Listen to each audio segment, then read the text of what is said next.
దానం నాగేందర్ సంచలన వ్యాఖ్యలు చేశారు. తాను కాంగ్రెస్ పార్టీలోనే ఉన్నానని, జీహెచ్ఎంసీ ఎన్నికల్లో ఎంఐఎం సహకారంతో 300 సీట్లలో కాంగ్రెస్ గెలవబోతోంది అన్నారు. ఏ పార్టీలో అదే గెలుస్తుంది కదా, అది మన స్పెషాలిటీ కదా. మీరే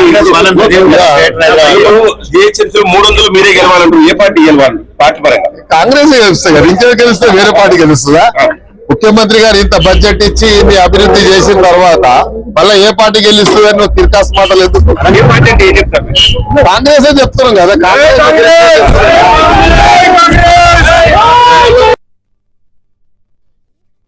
ఇదే అంశానికి సంబంధించి మరిన్ని అప్డేట్స్ మా కరెస్పాండెంట్ సిద్ధార్థ్ అడిగి తెలుసుకుందాం. సిద్ధార్థ్, దానం నాగేందర్ కాంగ్రెస్ లోనే ఉన్నాను అని చెప్పి స్పష్టం చేయడం జరిగింది. దీనికి సంబంధించి ఓవరాల్ గా అప్డేట్స్ ఏంటి? ఫిరాయింపు ఆరోపణలు ఎదుర్కొంటున్నటువంటి ఎమ్మెల్యేలలో దాదాపు 9 మంది తాను టీఆర్ఎస్ లోనే ఉన్నామని చెప్తా ఉన్నారు. కానీ దానం నాగేందర్ మాత్రం తాను ఎలాంటి దోలయమైన పరిస్థితి లేకుండా తాను కాంగ్రెస్ లో ఉన్నాననే విషయాన్ని చాలా క్లియర్ గా చెప్పాడు.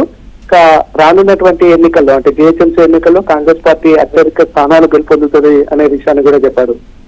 ముఖ్యమంత్రి రేవంత్ రెడ్డి చేస్తున్నటువంటి అభివృద్ధికి ప్రజలు పట్టం కడతారు. జీహెచ్ఎంసీలో అత్యధిక స్థానాలు కాంగ్రెస్ పార్టీ గెలుస్తుంది. తాను ఏ పార్టీలో ఉంటే ఆ పార్టీని గెలిపించుకుంటాననే విషయాన్ని కూడా చెప్పాడు. మిగతా వాళ్ళు ఫిరాయింపు ఆరోపణలు ఎదుర్కొంటున్నటువంటి ఇతర ఎమ్మెల్యేలు తాము కాంగ్రెస్ పార్టీలో చేరలేదని, అభివృద్ధి కోసమే సీఎం ను కలిశానని, తమ మెడలో వేసింది కాంగ్రెస్ కండువా కాదు దేవుని కండువా అని చెప్పుకుంటూ వచ్చారు. కానీ దానం నాగేందర్ మాత్రం చాలా క్లియర్ గా ఉన్నారు. తాను కాంగ్రెస్ పార్టీలోనే ఉన్నాననే విషయాన్ని క్లియర్ గా చెప్పాడు. అయితే స్పీకర్ ఆయనకు సంబంధించినటువంటి విచారణ ఇంకా పూర్తి కాలేదు. స్పీకర్ ఇచ్చినటువంటి నోటీసులకు దానం ఇప్పటి వరకు రియాక్ట్ కాలేదు. దానం నాగేందర్ లిఖిత పూర్వకంగా వివరణ ఇచ్చిన తర్వాత ఆయన పైన విచారణ జరిగే అవకాశం ఉంటుంది. అయితే టెక్నికల్ గా ఆయన టీఆర్ఎస్ పార్టీ నుంచి ఎమ్మెల్యేగా గెలుపొంది కాంగ్రెస్ పార్టీ నుంచి ఎంపీగా పోటీ చేసినటువంటి నేపథ్యంలో ఆయనది డిస్క్వాలిఫై అయ్యే అవకాశం ఉందని చాలా మంది భావిస్తున్నారు. అయితే కాంగ్రెస్ పార్టీకి సంబంధించినటువంటి కొంతమంది నేతలు మాత్రం దానం విషయంలో ఎలాంటి డిస్క్వాలిఫై రాదు అనే విషయాన్ని స్పష్టం చేస్తున్నారు. ఎందుకంటే బెంగాల్లో కూడా ఇలాంటి సిచ్యువేషన్ జరిగింది. అక్కడ ముకుల్ రాయ్ అనే ఎమ్మెల్యే బీజేపీ నుంచి గెలిచి టీఎంసీలోకి వెళ్ళాడు, తృణమూల్ కాంగ్రెస్ లోకి వెళ్ళాడు.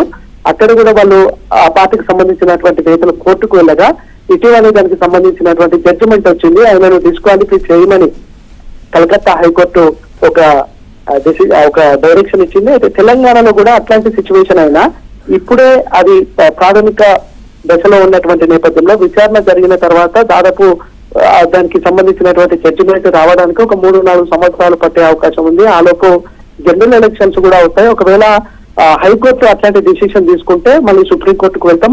ఒకవేళ సుప్రీంకోర్టు ఆ డైరెక్షన్ ఇస్తే ఆ సుప్రీంకోర్టు డైరెక్షన్ పైన మళ్ళీ సవాలు చేస్తామనే విషయాన్ని కాంగ్రెస్ నేతలు చెప్తున్నారు. మొత్తానికైతే దానం నాగేందర్ కాంగ్రెస్ పార్టీలో ఉన్నానని బహిరంగంగా ప్రకటించినప్పటికీ ఉప ఎన్నిక వచ్చే అవకాశం లేదు. ఒకవేళ ఉప ఎన్నిక వచ్చిన స్పీకర్ నిర్ణయం తీసుకోవాలి. స్పీకర్ నిర్ణయం తీసుకోవడంలో లేట్ అయితే వీళ్ళు ఒకవేళ హైకోర్టుకు కానీ సుప్రీంకోర్టుకు కానీ వెళ్తే అక్కడ ఆర్గ్యుమెంట్ జరగడానికి సమయం పడుతుంది. కాబట్టి ఇప్పుడు ఉప ఎన్నిక వచ్చే అవకాశం లేదు. అక్కడ బెంగాల్లో జరిగినటువంటి సిచ్యువేషన్ తెలంగాణలో జరిగితే తెలంగాణలో కూడా ఒక 3-4 సంవత్సరాల తర్వాత అట్లాంటి పరిస్థితి ఏర్పడే అవకాశం ఉందని కాంగ్రెస్ నేతలు భావిస్తా ఉన్నారు. లేదు ఒకవేళ ఉప ఎన్నిక వస్తే ఖచ్చితంగా తానే గెలుస్తానని దానం నాగేందర్ కాన్ఫిడెంట్ అయితే చేస్తా ఉన్నారు. Right, thank you Siddharth. ఏ పార్టీలో అదే గెలుస్తుంది కదా, అది మన స్పెషాలిటీ కదా. మీరే గెలవాలంటారు. ఏ పార్టీ గెలవాలి? పార్టీ పరంగా కాంగ్రెస్ గెలుస్తుంది కదా, ఇంకే గెలిస్తే వేరే పార్టీ గెలుస్తుందా? ముఖ్యమంత్రి గారు ఇంత బడ్జెట్ ఇచ్చి ఇన్ని అభివృద్ధి చేసిన తర్వాత మళ్ళీ ఏ పార్టీ గెలుస్తుంది అని తిరకాస్ మాటలు ఎందుకు?